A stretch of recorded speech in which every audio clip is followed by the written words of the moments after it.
n'afa Nna na Nwa na Mmụọ Nsọ.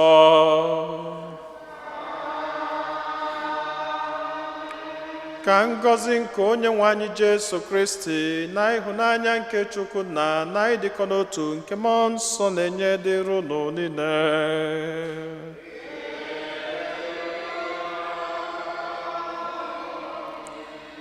Yeah, so sorry Nambia late. Mass, I had a meeting in my church. Then TSA in a belt park where the traffic was unbearable. So, but I'm so sorry. It's thank God I'm here. I na-ekene Chineke maka ngọzi ya niile, maka ịfụnanya n'ebe anyị nọ, maka odudu odula anyị n'izuụka gara aga wee dubata anyị n'izuụka ọfụ nke anyị banyelu tata. Ka anyị na-ekene Chineke maka ihe ọma ndị ahụ niile ka anyị na-ewere onwe anyị, na-ewere ezinụlọ anyị, na-ewere atụmatụ anyị niile dị mma na-erunye n'aka Chineke, na-ayọ ka ọ na-edu, ka ọ na-agọzi, ka ọ na-agbazili anyị. Anyị nwere ọtụtụ ebumnobi ndị ọzọ nke anyị ji gbakọta ọnụ n'aja maasị nụnwa ka runatazia n'isi ana runye Chineke ebumnobi ndị ahụ niile.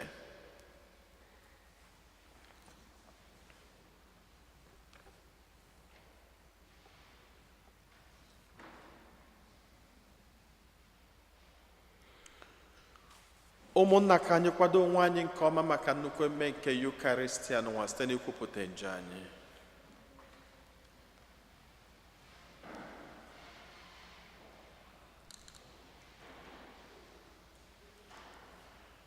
Ekwupụta m ngwa Chineke ji ike niile.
Chineke ji ike niile mere anyị ebere, gbaghara anyị njọ anyị, duru anyị na ndụ ebe.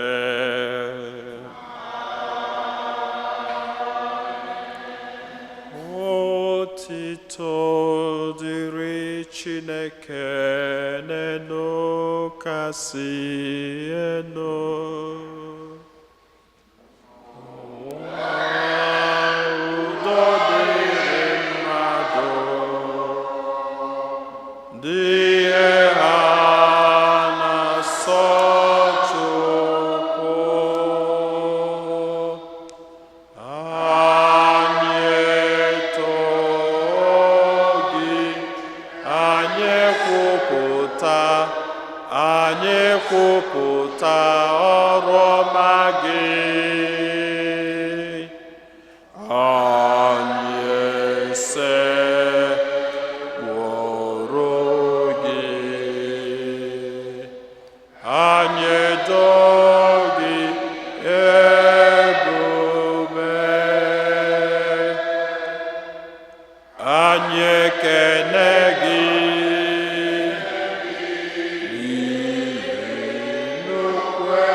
Amen.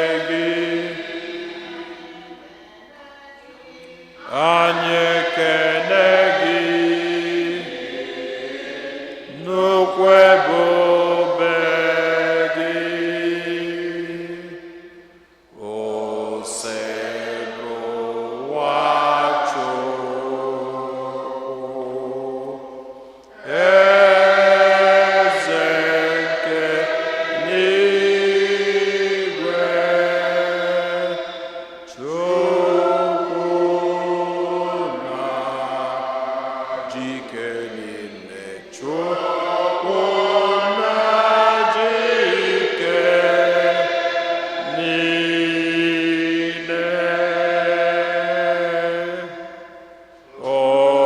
onye nwanyị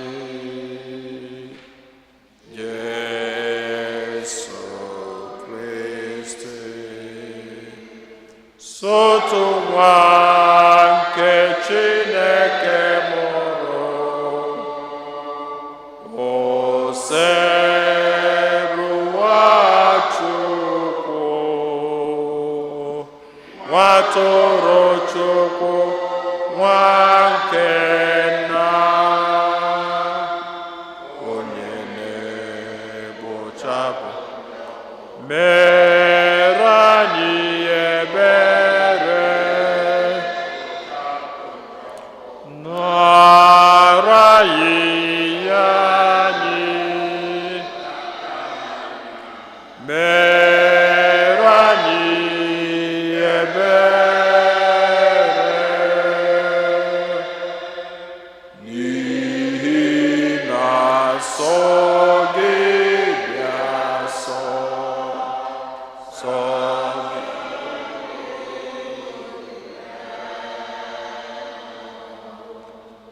n'ihi na so gị bịa so gị bụ Jesu Kristi kachasị dị elu nyere m nsọ n'ebube Chukwu na Amen. Amen.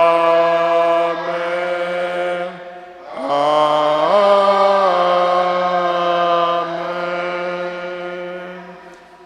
Ka anyị yọọ ayịyọ osebụrụwa biko nye anyị amara gị nke ga na-enyere anyị aka na-akwado anyị ka anyị wee na-enwe agụụ ime uche gị site na dị nwanne anyị Jesu Kristi nwa gị onye gị na ya dị ndụ na-achị na ịdịkọ n'otu nke mmụọ nsọ otu Chukwu site n'ụwa ta ụwa niile.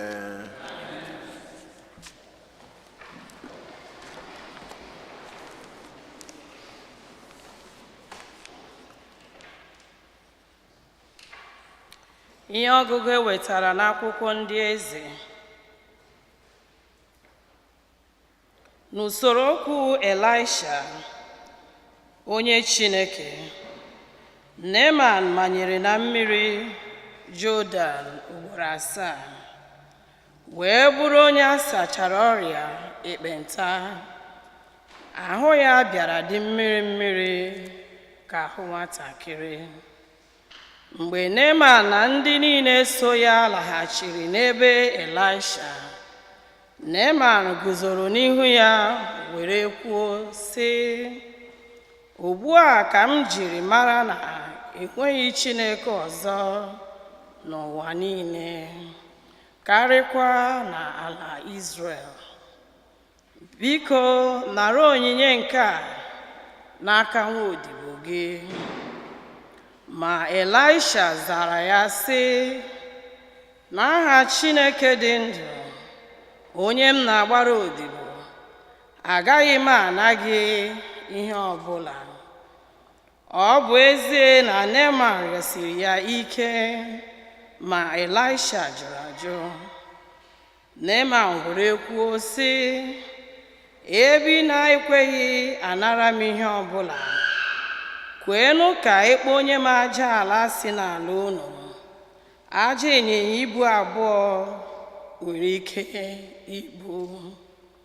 N'ihi na nwaodibo gị enweghị ike ịchụnyere chi ọzọ aja nsure ọkụ, ma ọ bụghị ụdị aja ọbụla. Ọ bụ sọ Chineke ka m ga-akwụnyere aja. Okwu nkọsabuwa.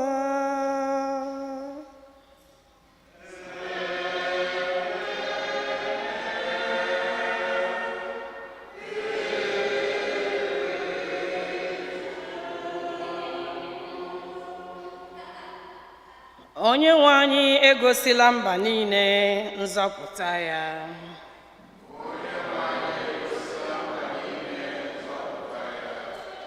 Kwere na onye nwe anyị ukwu ọhụrụ, n'ihi na ọ rụọla ọrụ ebube. Aka nri ya dị asọ, enwetala nzọpụta.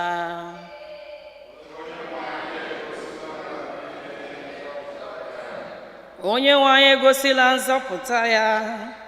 O gosila mba niile ikpe ya ziri ezi. O chetala ịhụnanya na eziokwu ya maka ụlọ Izrel.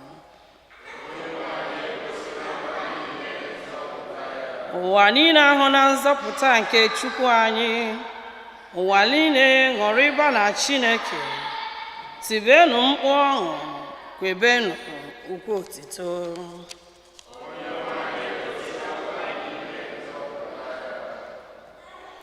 Ihe ọgụgụ ewetara n'akwụkwọ ozi nke abụọ Pọl dị nsọ degara Timoti.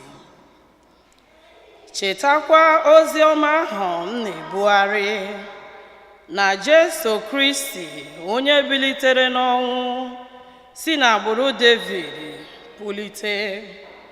Ọ bụ n'ihi ihe a ka ejiri bụọ m ahụhụ n'isi, nke na eketere m agbụ, ka a ga-asị na arụ m mere bụ mmebi, mana ha enweghị ike ozi Chineke abụ.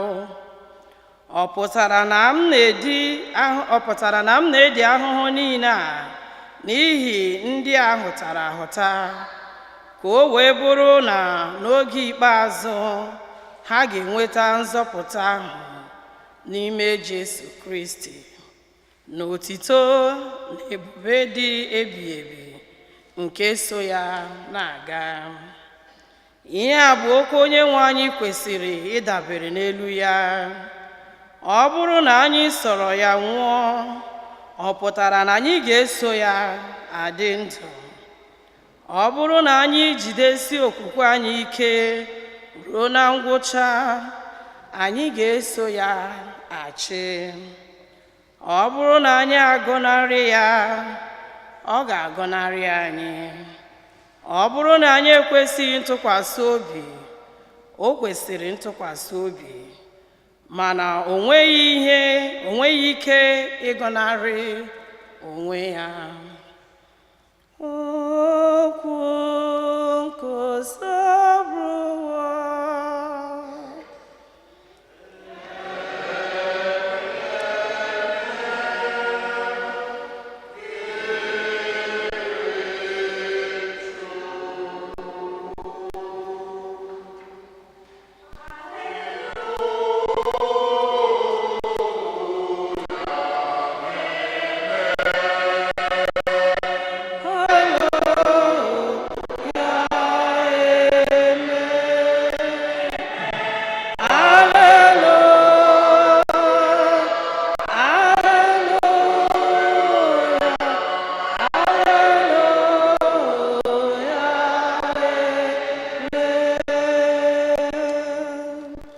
Na-enye ekele n'ihi ihe niile. Nke a bụ mmasị Chineke anyị nọnyelụ nọ.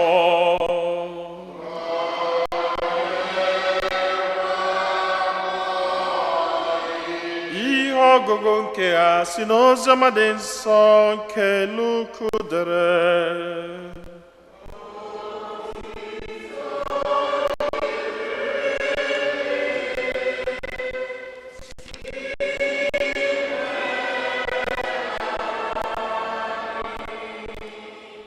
Otu mgbe, Jesu si n'agbata Samaria na Galili na-aga Jerusalem. Ndị ekpenta 10 zutere ya.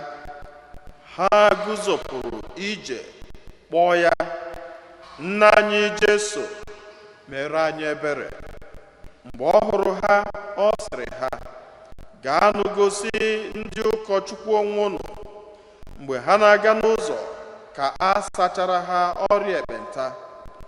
Mgbe otu n'ime ha hụrụ na agwọra ya, ọ laghachiri were oke olu na-enye Chineke otito. Ọ bịara daa n'ala n'ụkwụ Jesu na-enye ya ekele. Nwoke ahụ bụ onye Samaria. N'ihi ya ka Jesu jiri jụọ sị, ọ bụ na ọ bụghị mmadụ 10 ka m gwọrọ ekpenta, olee ebe 9 ndị ọzọ nọ? Ọ pụtara na o nweghị onye ọzọ laghachiri inye Chineke otito ma ọ bụghị onye a bụ onye mba. O wee sị nwoke ahụ, bilie, gaa nke gị, okwukwe gị azọọla gị. Oziọma nke ose bụ ụwa.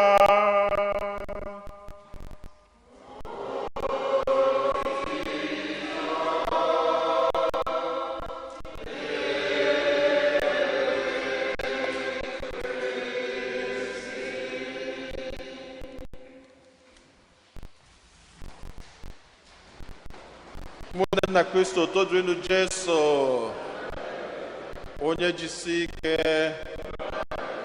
onye gbakọtara alụ, ngwanyere na ụmụnne unu aka, na ụmụnne unu niile enyemaka maka akwụkwọ nsọ si anyị kwuru ịgbakọtara alụ, nwanne ya emegide nyelu na ụmụnne unu aka, ha niile enyemaka, nnukwu enyemaka. Chimụdị ndụ wee chima nwụrụ anwụ chacha.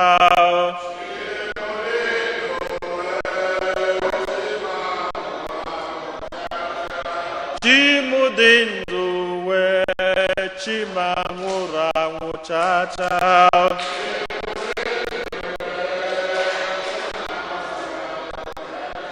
Omega dị ndụ wee omega nwụrụ anwụ chacha.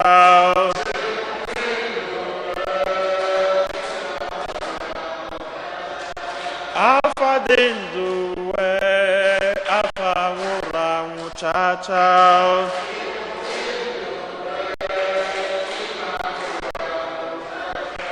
Chigide ndụ wee chiga nwụrụ anwụ chacha.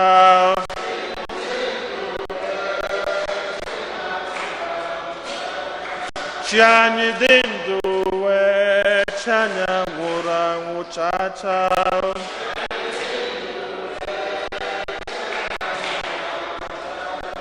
Chi mụ dị ndụ wee chi ma nwụrụ anwụ chacha.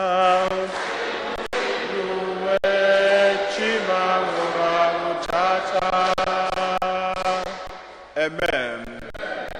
Chi anyị na-efe dị ndụ. Chi anyị na-efe abụrụ chi nwụrụ anwụ, ọ bụ chi dị ndụ. Tata izu ụka gara aga anyị ji nwayọọ nwayọọ abanye na ngwụcha afọ nke ụka. Azọbanyere okwu na Sunday in November, anyị abanye Advent.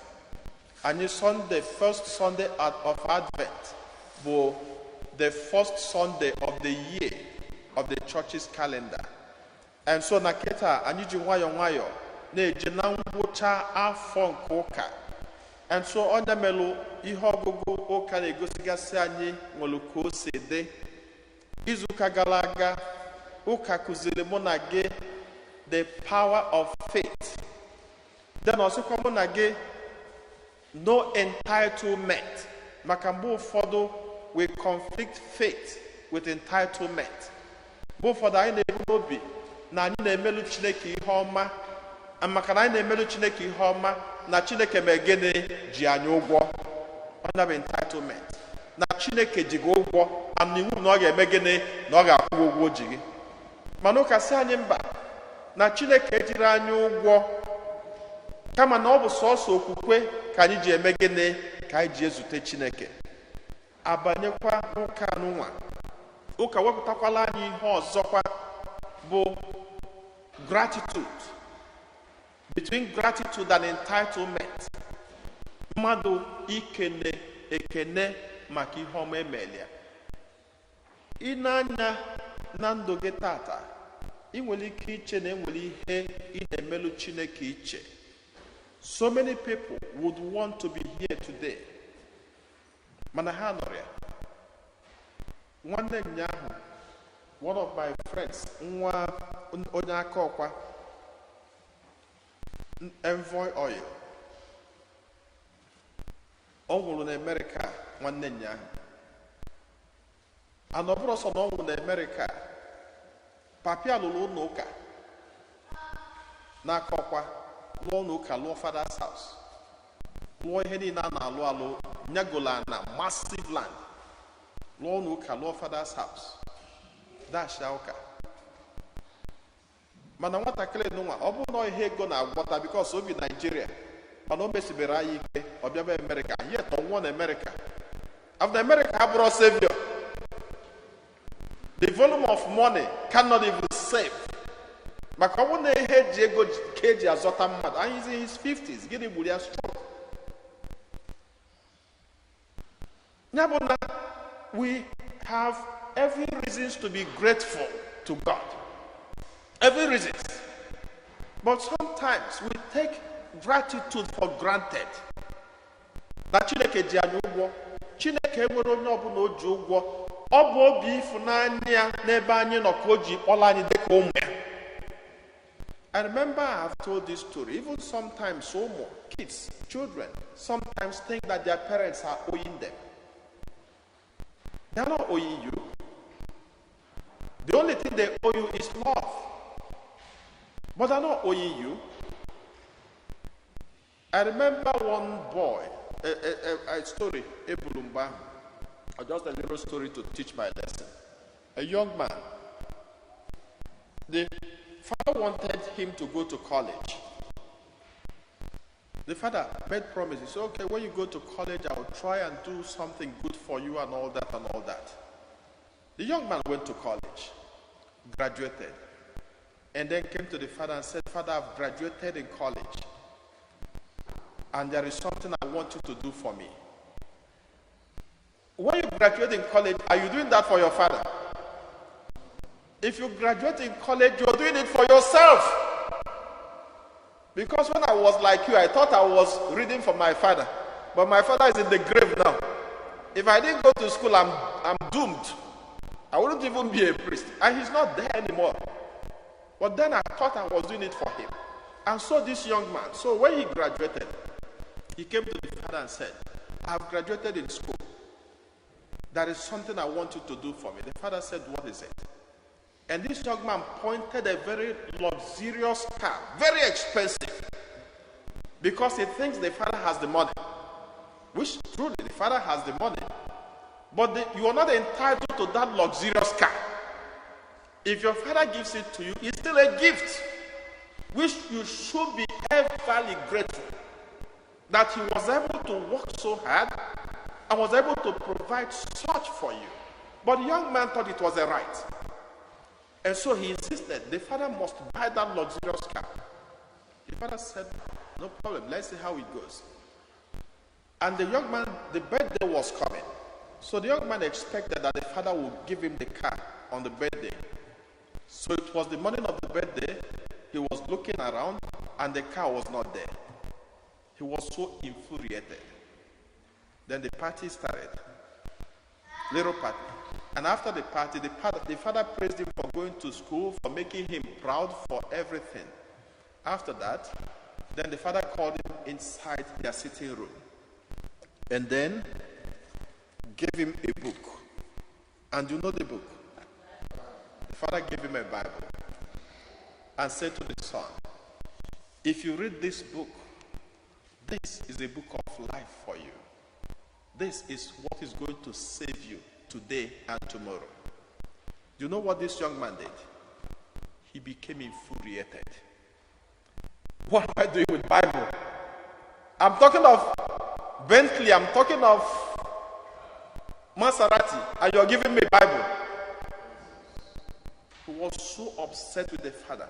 And what he did was, he said to the father, keep your Bible, and I'm done with you. Now I see that you don't love me. He left. went up, disappeared, and never came back home again. But the father became very sick. He married. He didn't tell the father he was married. He was so upset. Had children, never brought them to the father because he wanted to prove to the father, I can do it without you. Which is sometimes what we do to God. God, I can survive without you. The father eventually became sick. By the time he made up his mind to come and check on the father was dead. He met a dead father. Then came to the house, and he looked at the house. He remembered how this house was so many years back that he disappeared. And then when he was walking around the house, he saw a scriptures kept in the same spot where he dropped that Bible to the father. The father still left that Bible there. Nobody moved it. He went to that Bible and said, this was the only gift my father could give to me. He was still angry. The only gift my father thought he can give to me. And then for the first time in his life, he touched that Bible. And for the first time in his life, he opened that Bible. And when he opened that Bible, what did he see? He saw the key of that car inside that Bible. Without knowing that the father already bought the car for him. But because he was so angry, because he's entitled, he got so upset and left the house. That was the first time he ever regretted what he did to his father. But sometimes regrets don't change things.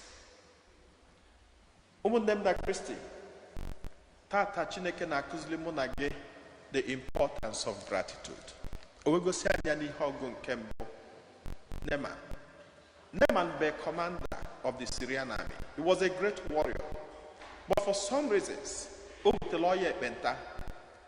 usually he's from Syria. So they had a different concept of leprosy.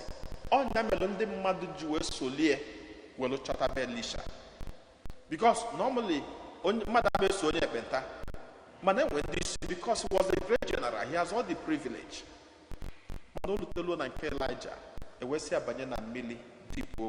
Remember again, this is River Jordan. It was the same river that Jesus was baptized. And Jesus also dipped himself into the same river. We go see, na mili na sachan jo, na mili na gokwazi ya na chupike nke kwensu. That's the importance of holy water. That's why I am driving. Million son, so many of us had a million son. Am I right? Ijo ketaiga funa mmadụ n'ime anyị nwere mmiri nsọ. Enwerozi. Fana nwere mmiri nsọ dị na moto m, COVID adịghị. Mmiri nsọ dị na moto m. Mmadụ na-enwe rosary n'ime moto ha. Pụrụ mmadụ na-emone. Rosary dị na moto m. Agbapụ m ya n'aka. Onye dị ebe a. Maka onye ọbụla ga na-achọ ihe ga na-azọ ya. Ada agba aka achọ ihe na-ata alụ. Ada agba aka. But sometimes we go empty-handed thinking we are entitled to God's salvation. You never know. There are things you can meet. It cleanses. You spray. You kick out every plans of the evil one around you. You kick them out. I have them, a small bottle. Have blessed water. Sometimes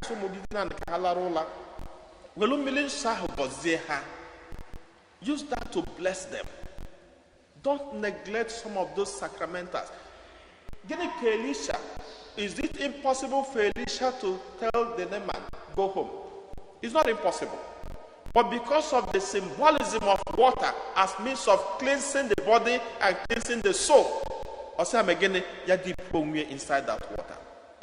And after that cleansing, because it cleanses the soul too, Neman, when I was saying, Kiachilaja Israel, when Anyame Fezichu was Kalia Chukunda in Israel. Because that's the true God. ị bịakwa n'ozi ọma egosi anyị 10 lepers. Dịka nsi kọwala unu na mbụ, a leper dị ostracized. Onye ọbụla bụ ekpenta enwere mmekọ mmadụ. In the normal life of the Israelites, ọ bụ na ịbụ ekpenta, ị ga-ebugodo ụzọ kee onwe gị mgbịlịmgba na bell. You have to tie your waist with a bell. And then you have to wear a tattered cloth. And then the third thing ị ga na-eme bụ everywhere you go, because now I believe that if you're a leper, now number one, that you sinned against God. Then number two, na oyibu could the transmitre. So now only metolaru igebufe nya boya. And because ni onye njo, you are isolated from the community. And in Israel, they live more of a communal life. Hanenwe Sanhedrin, Hanenwe temple, they live together. Mana, for you to be ostracized and to take it more here, goes that you are totally rejected by the people and you're also totally rejected by God. So what they do, Hannah put her from Ebob and Hannah Tipu, Adihamocha, Sineben Nopwa. It was very psychological. Managinimel, so Jesu, Bonye Hafolo, Biayanso. So Jesu, Bonye Hafolo, Biayanso. Every other person runs away from them. The only person who came close was Jesus. He is the only person who can feel the import of our lives. So the pain that we undergo. So the situation of our lives. Only Jesus can understand that. Only him. When everybody rejects you, you have a good option. And the good option is your Christ. He's the only person who can open the doors for you. He's the only person who can embrace you, irrespective of who you are, irrespective of how poor you are, irrespective of how tall you are, irrespective of how everybody sees you as nobody. He's the only person who can open the doors for you. Apostle said,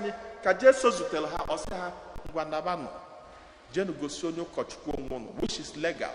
Ije na Leviticus, ị ga-afịa na ebe ọ bụla agwọrọ onye ekpenta na ọ ga-eji gosi onye ụkọchukwu onwe. Jesus still keeps the law. Ka ha jebezere wee fụ na agwọ na ahụ ya. Gịnị mere? 9 disappeared. Only 1 came back. Who is that one that came back? Onye Samaria. Kedu ihe o ji bụrụ onye Samaria? Because ọ bụrụ onye Jew. He's not a Jew. Onye Samaria. So he felt so blessed to be cleansed. They felt entitled. After all, Jesus, you are our brother, so if you heal us, so what? You have done your job. No need to say thank you to you. And they all disappeared. Only 1 came.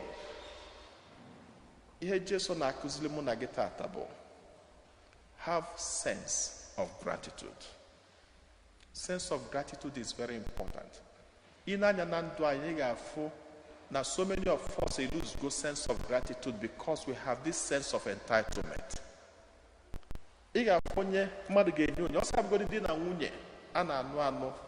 If your husband surprises you, show appreciation.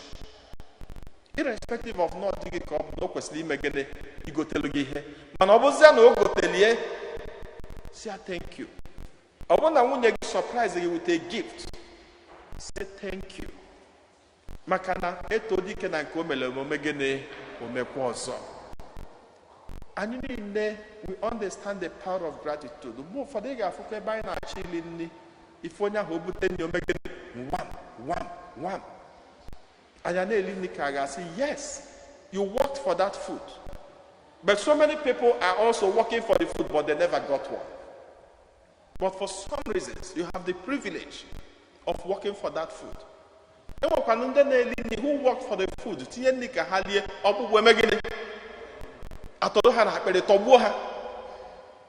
That's why I say, bless us, O Lord, and bless this thy food, which you are going to receive out of your own goodness. Sometimes I tell and you emanate from the bed. No thanksgiving to God, no recall to God. Emanate from the bed. You start waking up the children. And when the children wake up from the bed, you don't even subject them to prayers.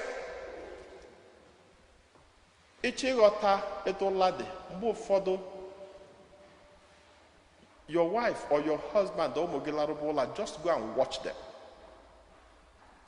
Watch, is almost dead. The dead person just lying there. And so for you to die and to wake up is a privilege. It's a privilege. A woman on America with Messiana, Nigeria, at the age of 74, very healthy, reasonably healthy. Yes, let us show me Bogota, Lagos, Gafunde, Lagos, Abago ticket, 2 days to the time we're going to America on $1. But we sleep, we wake up. We don't have any recourse to God. My dear brothers and sisters, Chineke Cholo, Kanigota, the life we have and everything we do is given. Everything. Everything we do is given. And we have to learn to be grateful to Him. And in being grateful to God, it's not just saying thank you to God. It's also how you relate with others. A special privilege to help others. Because it's not just enough you say thank you, Jesus. It's also good enough to be able to spread this goodness of God among others. For a purpose. Can you be very grateful to God and appreciate His goodness all the days of our lives through Christ our Lord?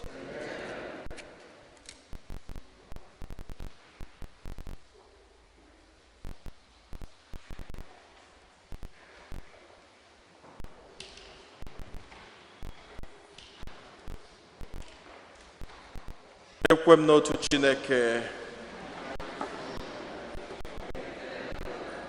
n'ihe dum a na-ahụ anya na ndị anaghị ahụ anya ya na otu onye nwanyị Jesu Kristi so otu nwa Chineke mụrụ nna mụrụ tupu ụwa atọ ụwa niile.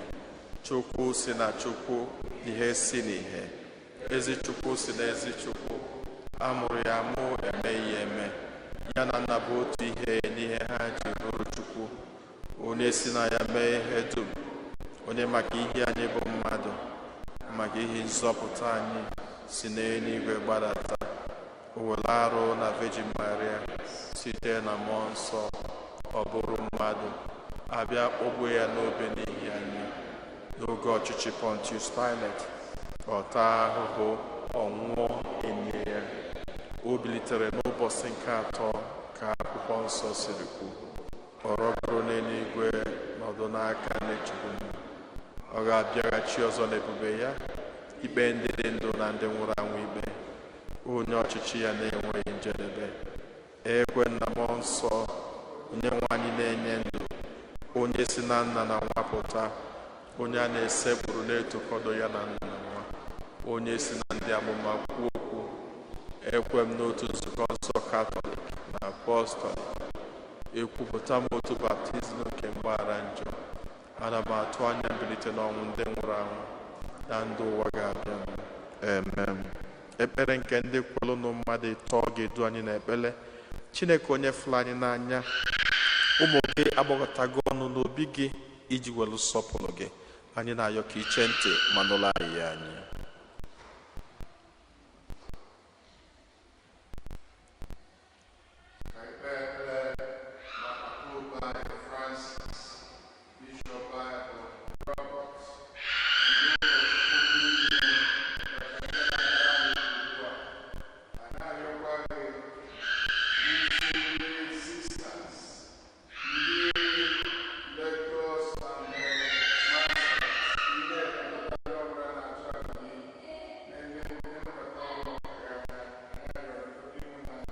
Dị nwe na anyị nụrụ anyị anyị.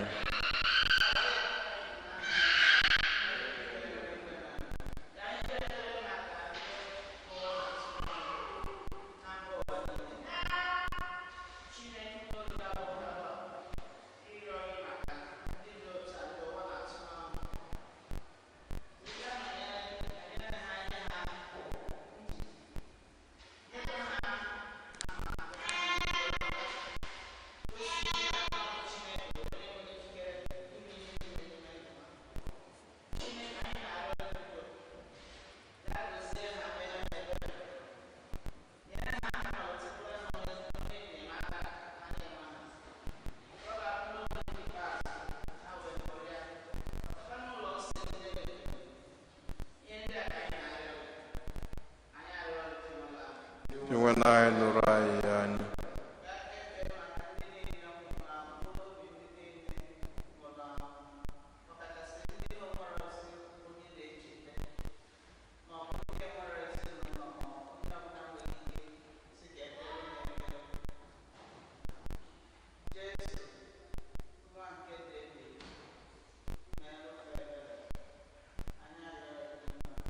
Tiwe na anyị nụrụ anyị ka natazi isi na runye Chineke bụ n'obi ndị ọzọ.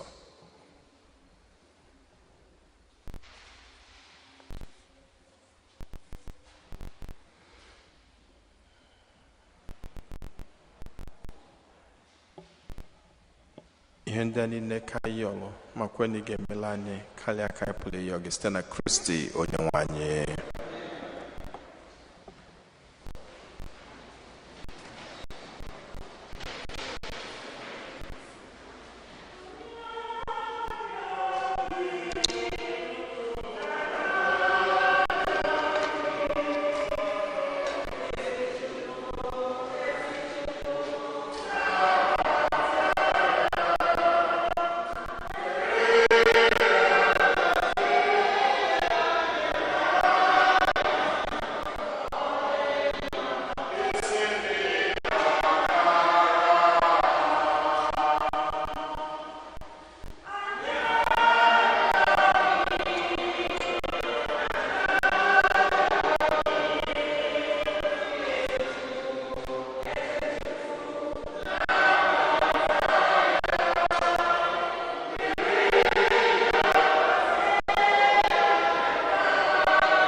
Masị ya n'ụzọ pụrụ iche maka ezumike mkpụrụ obi Silvas Chidi Nwachukwu.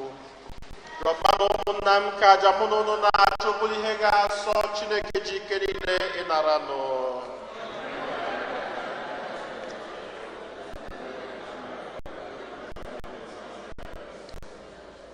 Onye nwe anyị biko nara onyinye na arịrịọ nke anyị bụ ndị nke gị site na aja ka dị nsọ n'ofufe anyị na-efe gị, mee ka anyị bata n'otito nke eluigwe. Anyị yọrọ ka site na Kristi onye nwe anyị. Onye nwe anyị na onye n'ụdọ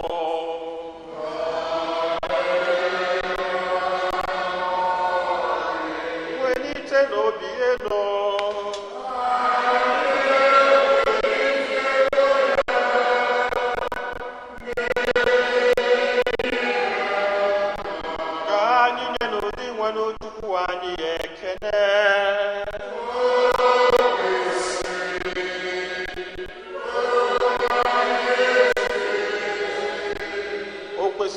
bụrụkwa ihe ziri ezi na-azọ ndụ na anyị ga-enye gị ekele oge niile na ebe niile. O na dị nsọ Chineke jikere na-eji ụwa tụwa site na Kristi dị nwe anyị, onye jiri ihe ebere okwere maka mmehie mmadụ, kwere ka a mụọ ya na Virgin Maria.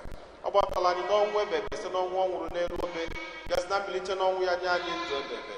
N'ihi nke ya anyị na-eso igwe ndị mama niile nke eluigwe na-eto ebube gị oge niile n'ukwe na-ekwe.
nna anyị dị nsọ ezie nsọ gị na-edo ihe dum nsọ anyị arịọ ka ido onyinye ndị a nsọ terukwata ha mmụọ gị ka ha wee ghọrọ anyị arụ n'ọbara nke onye nwe anyị Jesu Kristi onye bịara tupu edunya n'ọnwụ ka o jiri aka ya wee nara o were achịcha nye gị ekele n'otuto nyawa ya nye gị ụmụazụ ya sị nara nke a rienụ ya ọgụ niile ka arụ m ka a ga-eduru nye maka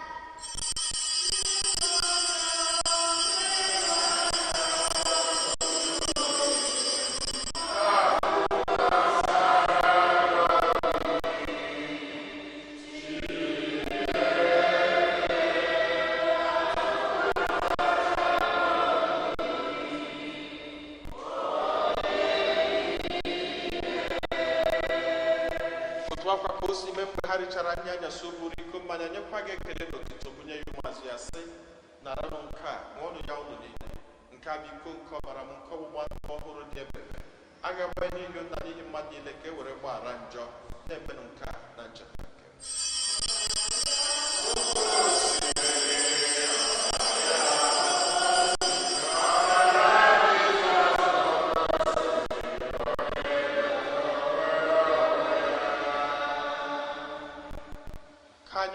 Tado n'ihe omimi nke okwukwe anyị na-eme ugbu a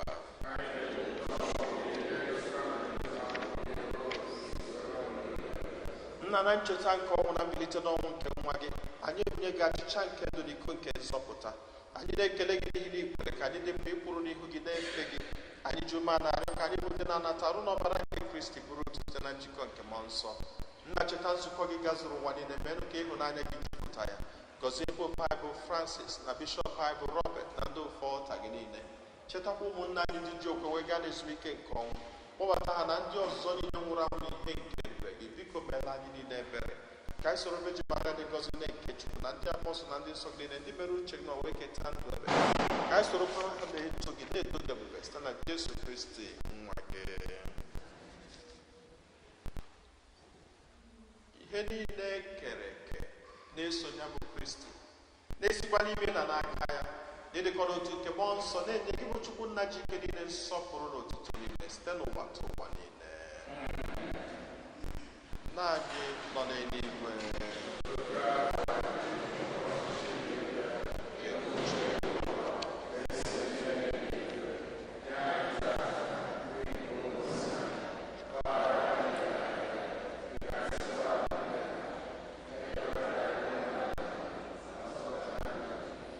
zọpụta anyị na-arịọ ka osise bụrụ ụwa na-ajọ ihe niile were ebere nye udo n'oge nke anyị site n'inye aka ebere gị ka zọpụta anyị niile na njọ oge niile anyị were gbanahụ nsogbu niile were nchekwube dị nsọ na-atụ anya maka mbịaghachi nke onye nzọpụta anyị Jesu Kristi onye nwe anyị Jesu Kristi onye gwara ndị apọstọl gị udo ka m na-arapụrụ n'udo nke m ka m na-enye unu elekwana anya na njọ anyị kama lekwasị anya n'okwukwe nke nzukọ gị nye ya udo na-edikọ n'otu mgbe niile ka uche gị siri chọọ gị bụ onye dị ndụ na-achị ebe udo nke ose bụrụ ụwa dịrị unu mgbe niile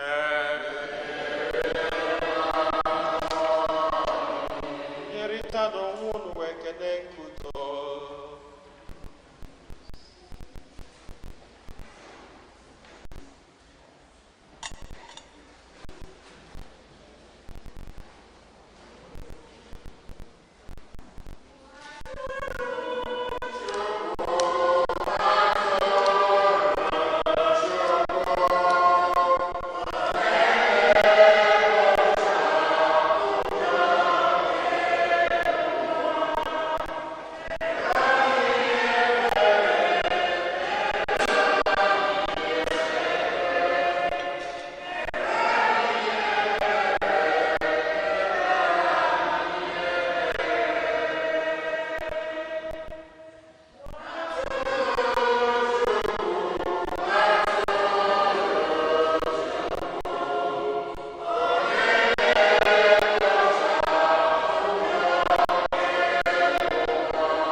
nwa atụrụ nke Chukwu, nne na onye ahụ na-egbochapụ njọ nke ụwa, anyị niile nwekwa n'isi ọma bụ ndị abụọ na iri nke nwa atụrụ Chineke.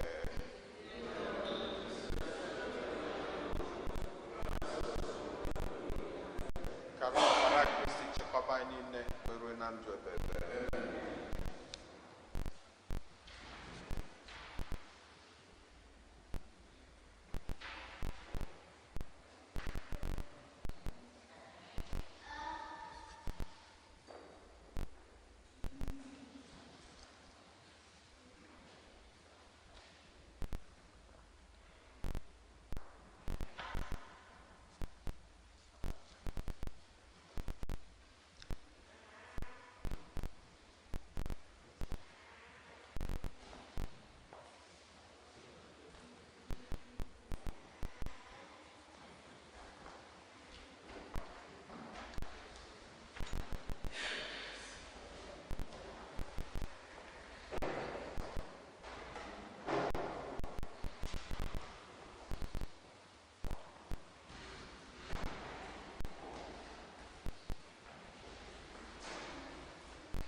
Ka anyị ya ayịyọ.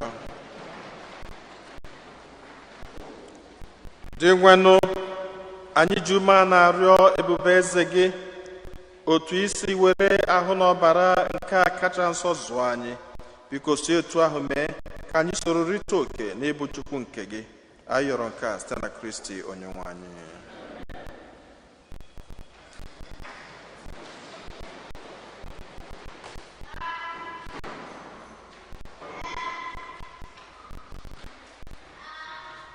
Otuto dịrị Jesu.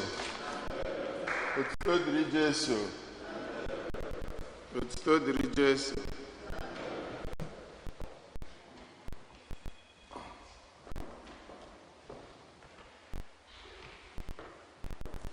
Second collection. Biko ndukwa anyị anyị.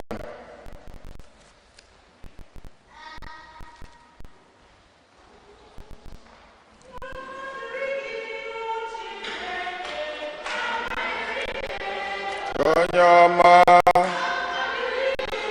Chineke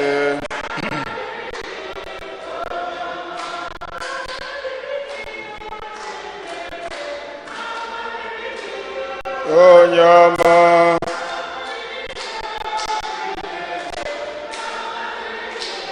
onye ọma o Chineke onye ọma o Chineke onye ọma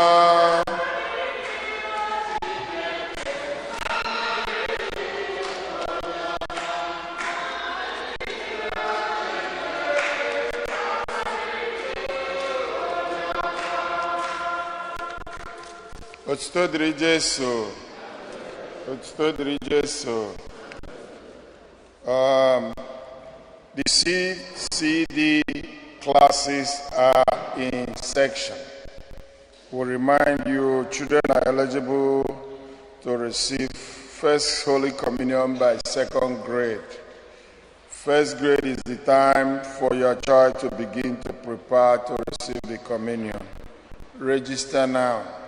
Older children who have not yet received First Communion should also register, because the parish is offering classes for adults 16 and older for baptism, Eucharist, and confirmation. Annual Catholic Appeal campaign is still progressing. Our goal remains $22,152. As of now, we have $20,891 in pledges. Thank you to those who have already made a pledge. And if you are able to make a pledge, please do that today. Take an envelope at the back of the pew, and you have till December to submit or redeem your pledge. Thank you for your support. There is an employment opportunity and training for home attendants. The information is at the back of the bulletin. Pick one, like I said last Sunday.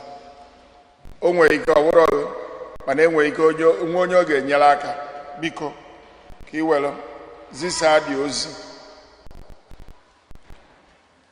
October is the month of Holy Rosary. We invite you to join us to pray the Rosary every Friday at 8 a.m. and 7 p.m. after bilingual Mass. Let us honor Our Lady in a special way by participating in the Fatima prayer for America, Rosary Rally, October 15th at 12 noon here at St. Fortunata. Also, the Diocese Rosary Rally will air on Net TV October 9 to 8 p.m. and October 15, 10:30 a.m. The new rectory hour is 9 a.m. to 4 p.m. No lunch, like I said, but the rectory will be closed on Columbus Day, which is, I think, tomorrow. Thank you for your donation of coats to the immigrants. We need volunteers to help organize this drive. Please see Deacon Harry, back of the church. Deacon Harry is not here today. He was not in this church, so he's in 9 a.m. Mass. Sister Nemeka, I announced last time, is having prayer for this brother and the father. The brother was 58 years and the father was 90. So, Kono Puta support our sister. Small Solomon. Biaki caring her to adults, okay? The church venue is St. Peter Clever Church, 29 Clever Place, Brooklyn. Because we can still go and support. It's 4 p.m. And like I said, Umuwa in Emekobe support for sister, coordinated by the Christian mother, Umuwoke